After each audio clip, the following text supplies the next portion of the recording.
So, I, like many people growing up, had a lot of dogs. My parents were big dog people, and so our home was always filled with all these barking dogs. But you never forget your first dog.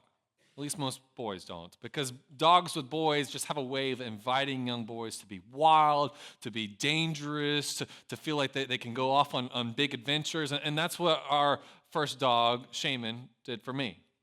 He was inseparable. My parents got him shortly before I was born, and all the young photos of me had Shaman right by my side. My parents said he was notorious for finding ways into the crib to sleep with me at night, and then he would always be there when I got off the bus. He was just waiting there, willing for me to just throw away homework to go running out into the woods with him, and it was amazing. I loved this dog, Shaman, because he did everything that a young boy needs. He gave me validation. He made me feel wild and dangerous and had this sense of adventure.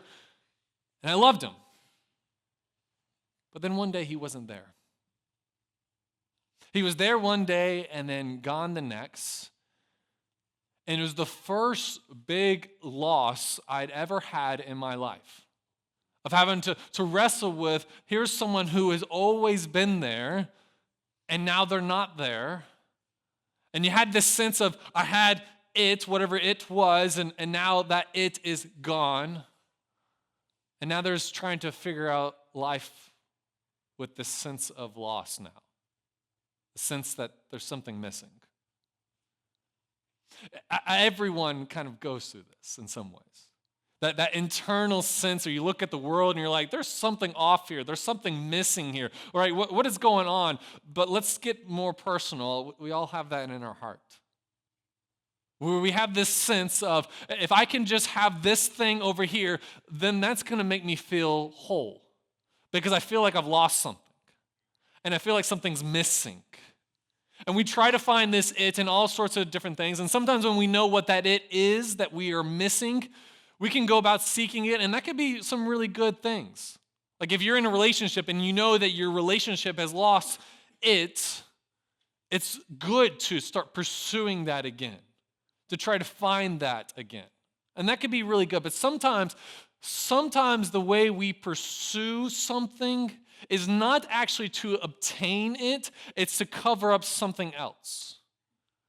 That feeling that we've lost something, the feeling that there's something broken and missing, that we're empty. And you see this all the time. Some people, they pour themselves into their job trying to achieve success in their job because in reality, they're trying to make up for not getting their father's approval as a kid. Or they were told they were never good enough on the playground. Some people try to pursue this with sex. They're like, if I could just have the sex life that I want and I dream about, then I will be happy, then I'll be successful. But in reality, they're covering up something else of that feeling of loneliness. And that feeling like, does anyone love me and care for me? Sometimes the way that we try and we tell ourselves, if I could just have this thing, then my life will be complete, then I will feel whole and happy. If I could just have it, everything will be wonderful. Sometimes our pursuit of that is really to cover up something ugly, to cover up that feeling that we've lost something. And that can be really troublesome because when you open up the Bible, like what we did last week, you open up the Hebrew Bible, the very beginning, the first page is very clear. We had it. It was wonderful. It was great. But it doesn't look like what that's reality now, right? So what happened? And what went wrong? And how do we find our way back so this thing inside of us doesn't continue to cause more problems in our lives? Well, our text today is going to be talking about that, but because this is something sacred text, and it's meant to be handled in such a way that we approach it expecting that God is always at work in it and doing something in our hearts every time we hear it to shape us more into the people He's called us to be, we need to approach this with always a sense of awe. So I want to invite you to a moment of prayer before you read, which is always a good thing before you read the Bible, just to really pray and bring your heart back to God. So would you pray with me? Jesus, we're going to be tackling a very famous story. And it's so famous in the church world that it's easy to ignore it and blow past it and to not think it speaks to us, but it is our daily reality. And so I'm asking, Father, that your word would speak so clearly to our hearts today. Because we all come into this room bringing something.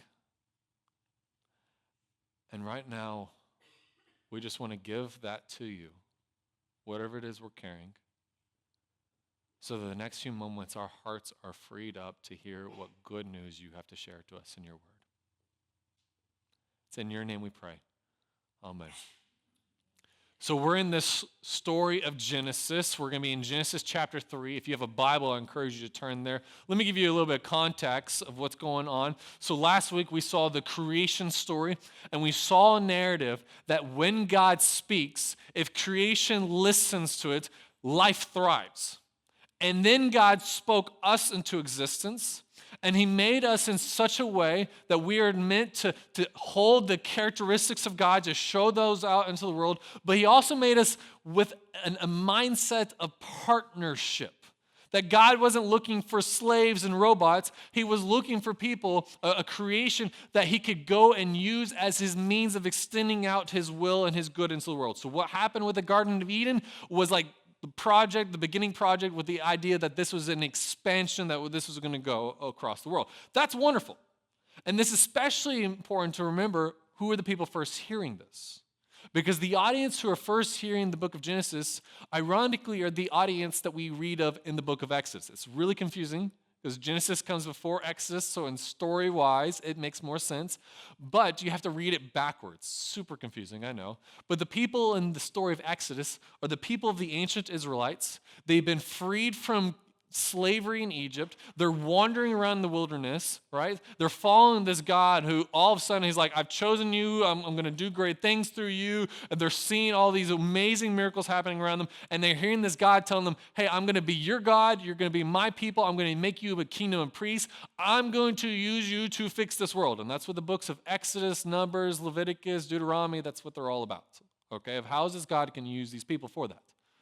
And in that context, as they're wandering around the wilderness, their leader Moses writes the book of Genesis to tell them what does it look like to follow God and what is their story.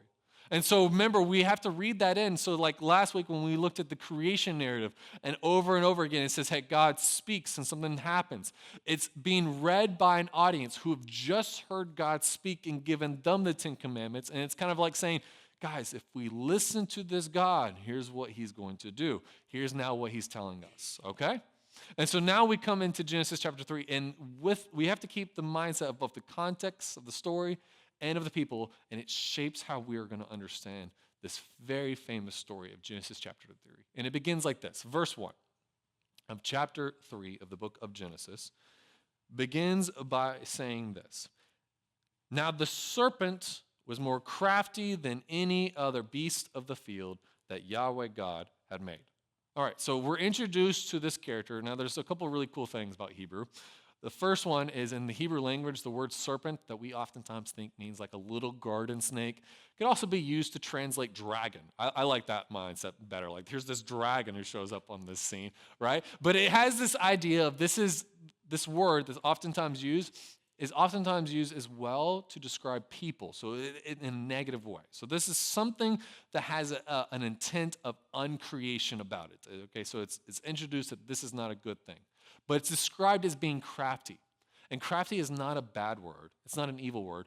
Actually, throughout the Bible, it's a very positive word. It's a wisdom word, saying this is someone who is incredibly intelligent, thinks through things very carefully, is very clever. Throughout the Bible, like in the book of Proverbs, this is a good thing. But here in this moment, it's a being who has so much great potential who is using something for evil. And we're going to see that here in a little bit, all right? So here's this creature, shows up on the scene. Now, here's what's also important. Remember, when God made humanity, he made us with the capability of being rulers over all the creatures. And so here's the first creature coming on the scene, right? Now, and the prophets, they say that this is Satan and this is the devil and the flesh, right? And so that That's a fun rabbit trail to chase down if you put those two together, but we're not going to have time for that today. So continuing on in verse 1, here's where this creature speaks. He said to the woman, "Did God actually say, 'You shall not eat of any tree in the garden'?" Now, here's the important context. When God made human beings, he made them to have a trust relationship with him, right? He wants to have a partnership. But to ensure that there is trust in the relationship, he's like, here's the boundaries. I don't want you to cross this boundary. There's this tree. Don't eat from the tree. As long as you don't eat from the tree, there's paradise. And so here is this creature who comes up and says, hey, did God actually say that? Now, for us in a 21st century Western mindset, post-enlightenment, we easily think, talking animals, that's a fictional story. This is not real, right? And you can feel free to think that. But I want you to think about this. I'm betting that there is something in your life that does not have your best intentions in mind, and it feels like it tempts you and talks to you all the time. If you've ever tried to go on a diet and you've walked past certain aisles in Walmart, you know what I'm talking about, right? Where you're like, oh, that little Debbie cake, it's just calling my name. If you've ever said something like that, you know what I'm talking about, right? And I know we mean that in a joking way, but it's not too much of a stretch to describe that maybe in this perfect paradise, before there was such a thing as evil, there might have been a reality where even the creatures could talk. And if you recognize that this is probably like Satan, the devil in the flesh that has taken the form and speaking right now, that doesn't make too much of a stretch either. So here we have this creature that has every intent to just ruin what God's reputation in the words of God. Has every intent to get the human beings, these new partners with God, to destroy themselves. It's not enough like he could just simply attack them, but no, he wants them to destroy themselves. So he starts to cast doubt. Did God really say that? Can God really be trusted? Are you sure you heard him right? Followed by this next statement.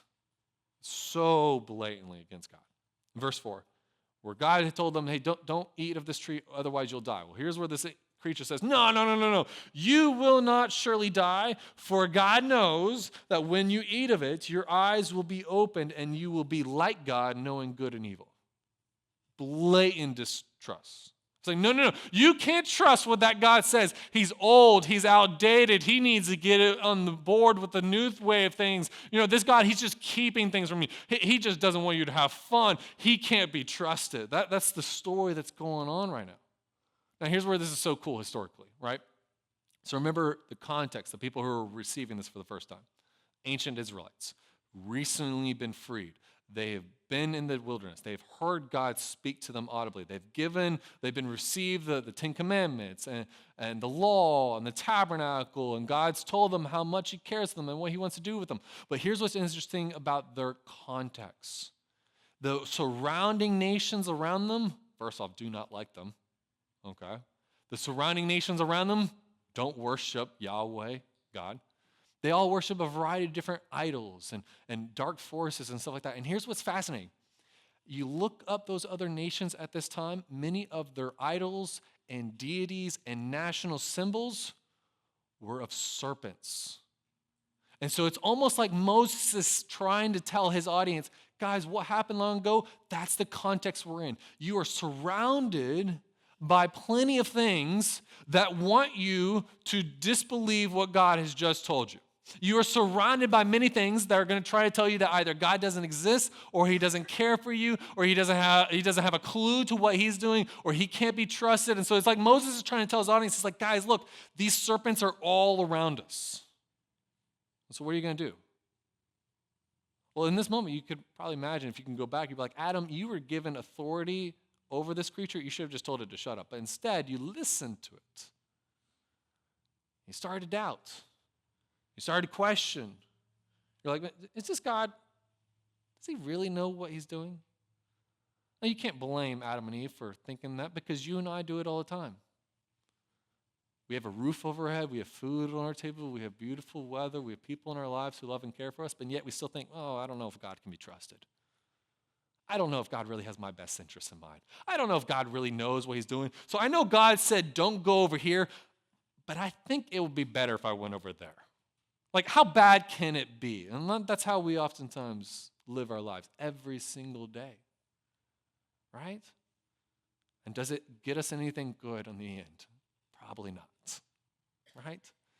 And so that's the thing. We can't look at this and be like, Adam and Eve, you should have known better. They should have, right? This wasn't, they were being tricked, deceived. It was blatant, like they'd heard what God said, and then immediately this creature's like, yeah, but can this God be trusted? I know he's generous. I know he's given you paradise. I know he's given you so much. I know he's promised a purpose for your life. But does he really know what he's doing?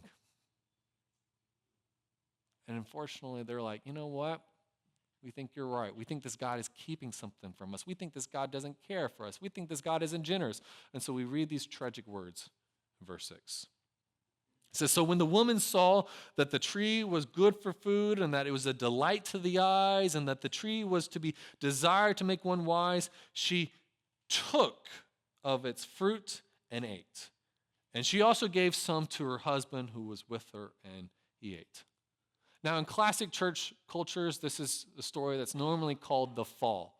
But I have a problem with that title for several reasons. One, the word fall never appears in this story. And secondly, the word fall makes it sound like this was a mistake. Like, oh man, we tripped. We didn't see that there. We didn't know. And we all like to say we make mistakes all the time. And it's true. You make a mistake on a math test. You make a mistake in taking a wrong turn. You make a mistake in butt dialing someone. But is it a mistake if you did something that you know deliberately was wrong? No. Is it a mistake if you went and did it again, knowing fully well it was wrong? No. Is it a mistake if you planned for it?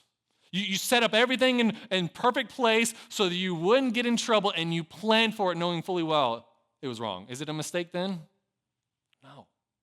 So this is not a fall, because that would make it sound like a mistake. The Hebrew actually emphasizes the word took. And this is something that is emphasized throughout the rest of Genesis, the word took. Humanity has a way that we take from God and we take from one another, where we think, man, it would be better if I had this rather than you have that. So I'm going to take this from you. And we do this all the time, every single day, to one another. We do it in our marriages. We do it in our parenting. We do it in our jobs. We do it with our neighbors. We do it as a nation to other nations. It's the human story where we take from others, right? And so this would be better classified in my terms as the great taking, because this is a theme that carries on throughout the rest of the book of Genesis, that when we continue taking from one another, bad things result. And nothing good is on the other side when one person looks at another and says, I'm going to take that from you. And it certainly is not good when we look at God and say, you know what, God, I know who you are and I know how good you say you are and how wise and all that, but I'm going to take this from myself. I know better than you. And that doesn't go well. And we see that in the next verse, verse 7. Here's what they get. The very next verse says, then the eyes of both were opened, and they knew that they were naked. See, from that moment, Adam and Eve took what did not belong to them. Something new entered the world. Shame. And shame comes in many forms. Shame of failure. Shame of not being good enough. Shame of competing with others. Shame of exposure or being seen for who we believe we really are. Shame is something we all experience, and it does something really ungodly to a person. It leads us into pursuits and avenues and chasing after things that we know is not in our best interests. And we all have stories of that. And we all have experience of that. Because someone made us feel shame, or because we have a little bit of shame in our own hearts. And so we went about doing things to try to hide that shame, to bury it,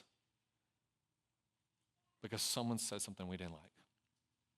Or someone saw something in us that we don't like of ourselves. And this is the human story. This is not something that God gives. It is something that the enemy uses to destroy us.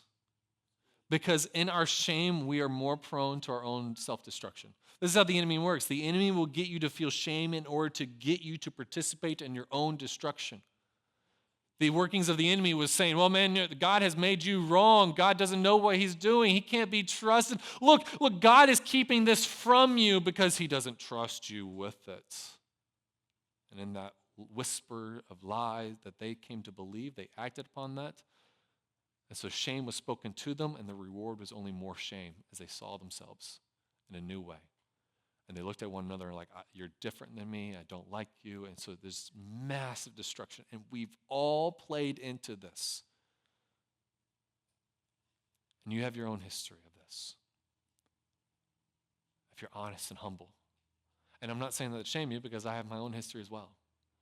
Of looking at things and like, yeah, I did that because I was ashamed over here of this other thing. I hid myself. I ran away from this, or I pursued this because there's something wrong in me that I didn't want to look at. And that's what Adam and Eve do. Because how they respond is a wonderful case study and sign of how we all act. So here's what they did when they saw themselves in this shameful state. Verse 7 continues and says, and they sewed fig leaves together and made themselves loincloths. So they went about trying to cover up their shame. Adam hid his true self, and humanity has done that over and over again. Or we look at one another and we're like, I don't know if people love me or will care to know the real me.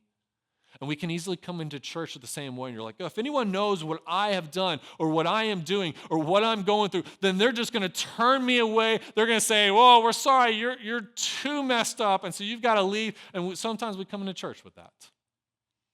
And sometimes we look for other things to save us, and that's what these fig leaves are. It's a masking of imposter salvation of like, well, let me just have this, and then I will cover up what I feel like I've lost. I'll cover up my shame. I'll cover up who I really am. And so we do this in all sorts of different ways. Some people pursue it in careers. Some people make a living from it. Some people pursue it in relationships. We all have our own ways.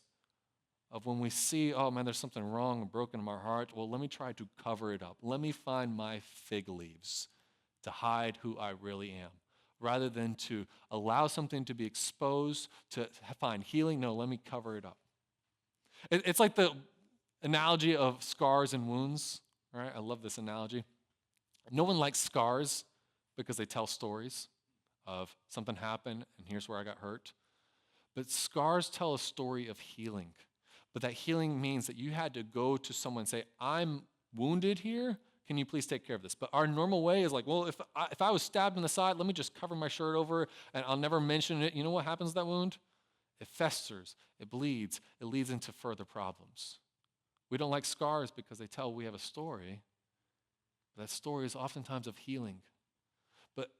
But this is something we are so prone to run away from, and so we'll rather run to fig leaves and we'll rather run to other things to try to cover up the problem rather than to bring them before God. And so you can only imagine probably how God probably heard when he saw this and how he felt. Well, let's see how they respond when God shows up on the scene. So it's in verse 8 where God shows up.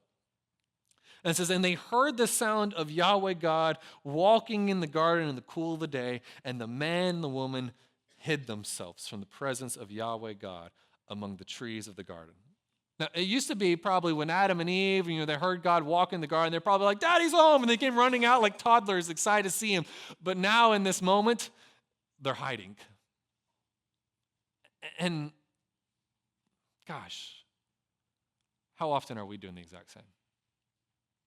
Like maybe for some people, they're like, I don't want to go to church because I'm too broken. But maybe for some of you came into the room and yet you still know you're hiding. You've been coming to church your entire life and you still know you're hiding from God. Because you're like, man, can I just get as close as I can to God to get some assurance that, I'm good. But I don't want to actually deal with my shame. I don't want to actually deal with the wound and the baggage. So can I keep the fig leaves and maybe just be close enough, but in your heart you're still hiding?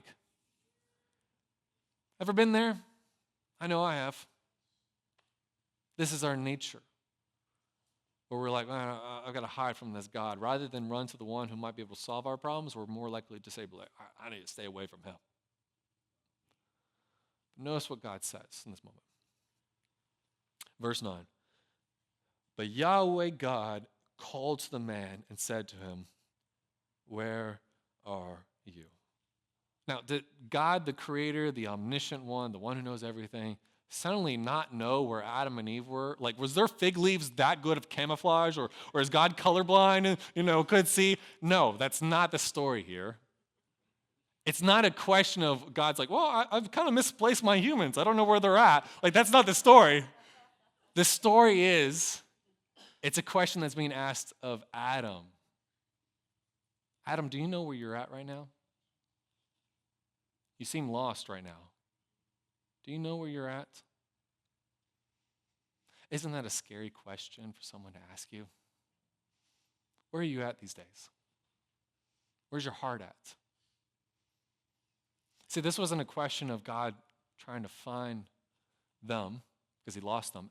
This was a question of Adam has lost himself and has tried to hide with fig leaves. And it's God saying, man, is this really where you want to be? Seems like you're lost. You ready to come back home? But notice how God continues speaking. When Adam finally comes forward, he's like, man, I'm shamed, and I'm carrying this, and I'm broken, and there's something wrong with me. Notice how God responds to that. Verse 11. Who told you that you were naked? It's like, man, you've been listening to the wrong story, my friend. You've been listening to all these lies, and they're telling you that you're damaged goods and that you're unlovable, and you're best off just hiding and finding your own salvation from fig leaves. Who told you this? But notice how Adam continues to respond. Verse 12. The man said, the woman whom you gave to me, she gave me fruit of the tree and I ate. It's interesting because when Adam first sees Eve, he breaks out into poetry. He's like, I've never seen anything as beautiful as this. And now he's like, I hate her. Get away from me, right? She's ruined my life, right? And it's funny, but it's also so true. It's so true of how we act, right? We're like, this was wonderful. I hate it now, right? It's such a tragedy when even relationships get to that point. This was something that God gave as a gift, but because of the whisper of lies and the way human beings believed it rather than listening to God and the way they were motivated and lived by a state of shame and the way they were covering themselves with fig leaves, now this relationship, not only is the relationship with God broken, but now this relationship has bled over into bleeding and hurting the relationship around them. You see, a broken relationship with God will in time result in a broken relationships with people. If we break our relationship with God, it's going to spill over. And we're going to cause a ripple effect of hurt and desolation and destruction in the people around us because we were not willing to deal with the problem that began all of it. And that's what Adam and Eve are at. And we play into this every time when we play into our own stories of the great taking. And we all have our wounds from this. We all have our experience. Now, it's worth noting how God is going to handle all this. Because this is a big problem. And maybe your experience of God, you're like, well, God is angry, he's vindictive, and he's going to smite them and throw them off the planet. But that's not what God does. He does have to give consequences and discipline them because he's a good father. And so he sets new boundaries. He moves them out. He sets new rules and things like that. But before there is ever a mention of the consequences of their action, God has something first to say to the serpent. And it is a message of hope. It goes like this, verse 15. Where God says to this creature of uncreation who sought to destroy humanity, he says, I will put enmity between you and the woman, and between your offspring and her offspring, and he shall bruise your head, and you shall bruise his heel. And this is a promise that God is making, that he's not going to just roll over and accept what has been done, but he's going to roll up his sleeves. He's going to win back his creation. This is the very first promise of one day there would be a Messiah who would be born who would defeat evil. This was the very beginning of the promise. And it is coming before God brings about any consequences and punishments for the sin. And sometimes we are like, oh, God is just angry. He's going to hurt me. He's going to chase me away. He's going to smite me. But it always is first God's promise of, I still love my creation and I'm still going to fight for them and I'm going to do everything I can to redeem them. We may not always like the process of that. We might not always like how comfortable that feels, but it is still an assurance that God has not left things to chaos, that God has not walked away from the scene, but that God has in mind our rescue from the very beginning, before there's anything else mentioned, of him saying, I'm going to win back my people, because what has been lost will be restored. And that's the great hope of this chapter, of not just recognizing, oh, okay, we messed up and we all do this and we all play in this story, but the great hope is seeing how God responds to our, not just mistakes, but our failures and our rebellion and the ways we take from him. It is that he is promised to win and restore. And so here's the big idea that we can walk away with from chapter 3. It's that everything we may have lost is not outside of God's restoration. And that is promised in the beginning and is seen ultimately in Jesus, who comes to win back his people. Everything we may have lost is not outside of God's restoration.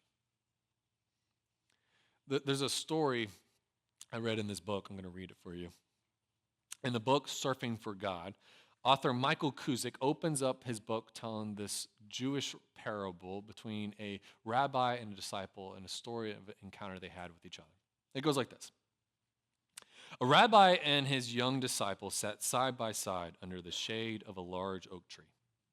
Help me, Rabbi, said the disciple. I am a double-minded man. The law of the Lord tells me, the Lord is my shepherd, and I shall not be in want, but oh, how I want.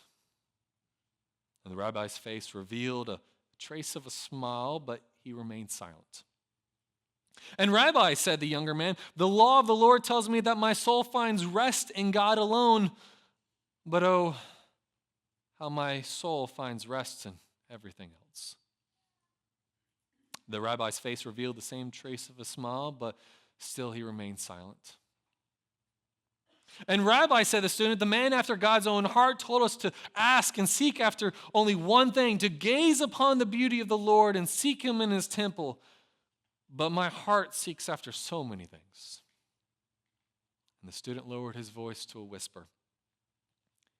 And the beauty I secretly gaze upon brings me shame. How will I ever become a man after God's own heart when I am so unfaithful? With this, the rabbi let go of all constraint and began to laugh. His eyes sparkling, he said, my son, listen to the story I'm about to tell you. Long ago, a skylark flew above the parched and desolate ground of the desert. Times were hard for all living things, and worms were not easy to come by for a creature of the air. Even so, the skylark sang a winsome song day after day as he sought his daily portion. As each day passed, the difficulty of finding food grew more extreme. In his hunger, he began to grow restless, and in his restlessness, he forgot how to sing. The rabbi paused for a moment, wiped his brow, and exhaled deeply. The student sat attentively on the edge of a seat, but wondered what this story had to do with becoming a man after God's own heart. In a whisper, the rabbi continued, one day the skylark heard an unfamiliar voice. It was the voice of a traveling peddler. And the skylark could not believe what the peddler seemed to be selling. Worms, worms, mouth-watering worms, cried the peddler. Come right up and get your delicious worms today. Incredulous at the sudden change of good fortune, the skylark hopped closer to the peddler, drawing near to this manna from heaven. Worms today, 2 worms for 1 feather, said the peddler. And at the mention of worms, the skylark felt a pang of hunger, and suddenly he understood. My feathers are many, thought the skylark, imagining the taste of the worms in his beak. Surely I will not miss just two small feathers. So unable to resist any longer, the skylark plucked two of his smallest feathers and surrendered them to the peddler, who, unbeknownst to him, the skylark, was the unholy one in disguise. As promised, the skylark had his choice of the fattest, juiciest worms he had ever seen, and all without needing to dig and claw in the unyielding ground. So the skylark took hold of 4 glistening worms and swallowed them. Such small sacrifice, yet such great reward, the skylark told himself. 2 small feathers is of no concern to me. And so with his stomach full, the skylark stepped from his high perch and began to soar. And as he did, he began to sing once again. The next day, the skylark swooped and sang until he met the nefarious peddler once again. Just as before, the peddler offered 2 worms for 1 feather. So the skylark feasted on the luscious worms until he had his fill. And so it went day after day. Times were still hard for all living things, and worms were still not easy to come by for creatures of the air. One day, after finishing the worms, the skylark attempted to take flight. Instead of soaring, he plummeted to the ground with a thud. Stunned but grateful to be alive, the skylark realized he had no more feathers. Of course, he could no longer fly. The rabbi paused for so long that the disciple thought the story was over. And he responded to his teacher by saying he would ponder the meaning of this story. But the story continues, said the rabbi. Sitting down, he exhaled deeply again. Once the skylark realized he had given up his feathers and could not fly, he came to his senses, said the rabbi. Desperate, he hopped and stumbled through the desert gathering worms, a small one here, a small one there. After several days of striving and toil, he had a small pile of worms and returned to the peddler. Here are enough worms to exchange for my feathers. I need them back. The devil, however, just laughed and said, you can't get your feathers back. You got your worms, and I've got your feathers. And after all, a deal is a deal. And with that, he disappeared into thin air. As the rabbi finished speaking, the young apprentice noticed a tear running down his teacher's cheek. Rabbi, why the tear? The disciple asked. The heart of God breaks when we give away our feathers for worms, the rabbi answered. But even more, his heart breaks when we try to buy our feathers back. For only God can restore our feathers. And after a long silence, the disciple asked, and Rabbi, why were you laughing before you told me the story? And the rabbi turned, his moist eyes now twinkling again. I laughed with joy because I have seen your heart. In your heart there is a song, and with your heart you will learn to fly. I think if we're all honest, we've all been that skylark. We've given away things that were of who we are and of who God made us to be because we were after something that looked so luscious and it looked so innocent. And that's how the enemy works. Whisper a few lies, make it look innocent, and before we know it, we have found ourselves in a pit that we can't get out of on our own. And it starts so small. A word of gossip over here. A text message to that person you know you shouldn't be talking to. A click on a website. And what seems so innocent in the moment, thinking no one's going to be hurt by this is perfectly fine. We end up bringing about disaster upon ourselves. And then when this shame and exposure, what do? Well, we run to find our fig leaves to cover up, to hide. And maybe that's been your story. Maybe you've been in church your entire life and you're still covered in fig leaves. Maybe you're still trying to hide your true self and run away when God is over here the whole time saying, where are you? Where are you?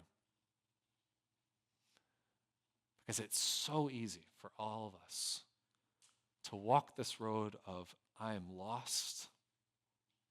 But maybe it's time we change the narrative and we start walking a new road of saying, I am found by a God who is able to restore. Not a God who's saying, no, you have to collect your worms and you have to work and toil to earn this back. But a God who's compassionate and kind, who sees the real us behind the fig leaves, the real us that he wants to redeem and be partners with and do great and mighty things with. So maybe it's time we say, God, here are my fig leaves. And find in this the grace and mercy of Jesus. And if that is you, I really want you to hear these next few words from Scripture. A guy named the Apostle Paul writes this letter known as the letter to the Colossians. And he says these words in Colossians chapter 2, verse 8. See to it that no one takes you captive by philosophy and empty deceit according to human tradition, according to the elemental spirits of the world, and not according to Christ. He's basically saying, don't let anyone be the serpent. Don't listen to those lies. Because the lies are always against who Jesus is. And that's why he says in verse 9, for in him, in Jesus, the whole fullness of deity dwells bodily. And you have been filled in him who is the head of all rule and authority. It says this is who Jesus is, and then this is who we get to be in partnership with and do life with. Verse 11 says, in him also you were circumcised with a circumcision made without hands by putting off the body of the flesh by the circumcision of Christ, having been buried with him in baptism, in which you were also raised with him through faith in the powerful working of God who raised him from the dead. I know we haven't really talked about circumcision in this passage and really lately at all, but basically they're saying like you're part of the family. You're in.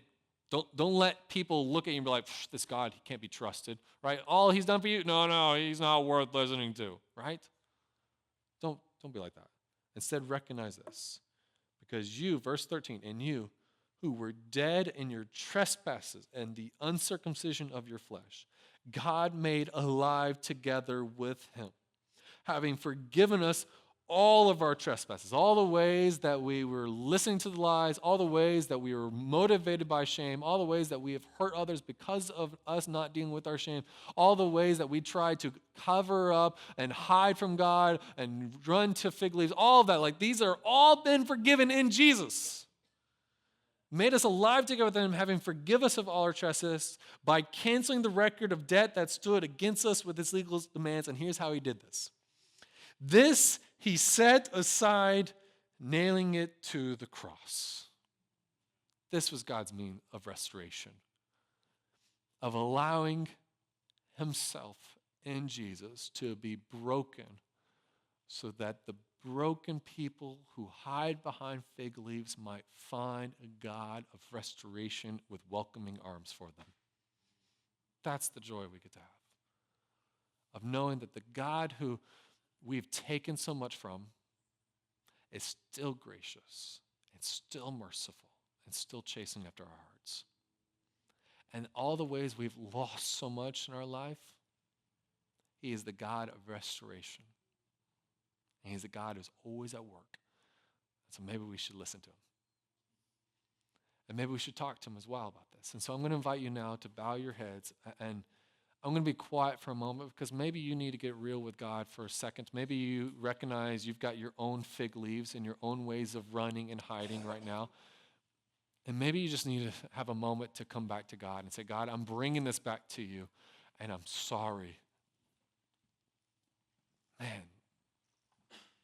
the healing of our wings and feathers begins in that moment. So I'm going to be quiet for a moment and let you have that moment. And then I'll close this out in a word of prayer.